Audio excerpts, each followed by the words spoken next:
madaxweyne Mustafa ayaa baajiyay safar uu ku tagi lahaa gobolka Daawo kadib markii uu ogaaday inay ku sugayeen su'aalo adag oo una jawaabahooda haynin wuxuuna xalay guura ku galay magaalada Goday. Fafaahinta warkan waxa inoo eegay guriyaha Geeska Afrika Khadar Al-Soos. madaxweynaha deegaanka Soomaalida Mustafa Maxamed Cumar ayaa ka baaqday safar la filayay inuu ku tago gobolka Daawo waxaana uu dib ugu soo noqday gobolka Liibaan oo uu shalay booqasho ku tagay. madaxweynaha ayaa la sugayay inuu tago Daawo oo ay shacabku ugu diyaar garoobeen.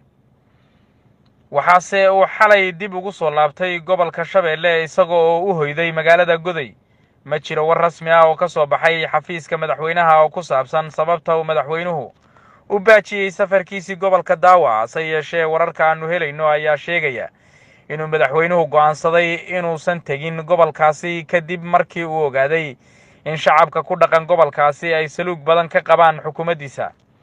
odayaasha iyo waxgaradka gobolka Daawo ayaa la sheegay inay madaxweynaha ka sugayeen inuu ka jawaabo ama jawaabo ka bixiyo dacaayad uu u geystay gobolkaas oo magaalooyin iyo degmooyin ka mid ah uu ku wareejiyay deegaanka Oromada.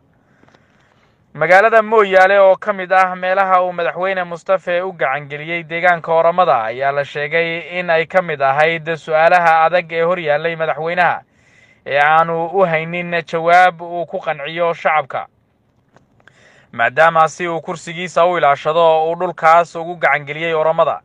waxaa kale oo gobolka Daawo ka taagan dhibaato badan oo ay abaartu gaadhsiisay ilaa haddana aanay jirin wax gurmad ah oo ay xukuumaddu gaadhsiisay.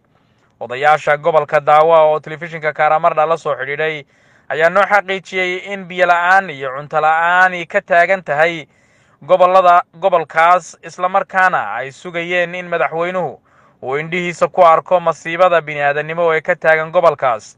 waxaa kale oo ay sheegeen in madaxweynuhu uga baxay ballantii isaga oo la soo xidhiidhay waxgaradka iyo maamulka gobolka una sheegay inuu imaanayo gobolka iyagoo si weyn ugu sii diyaar garoobay soo dhaweynta madaxweynaha.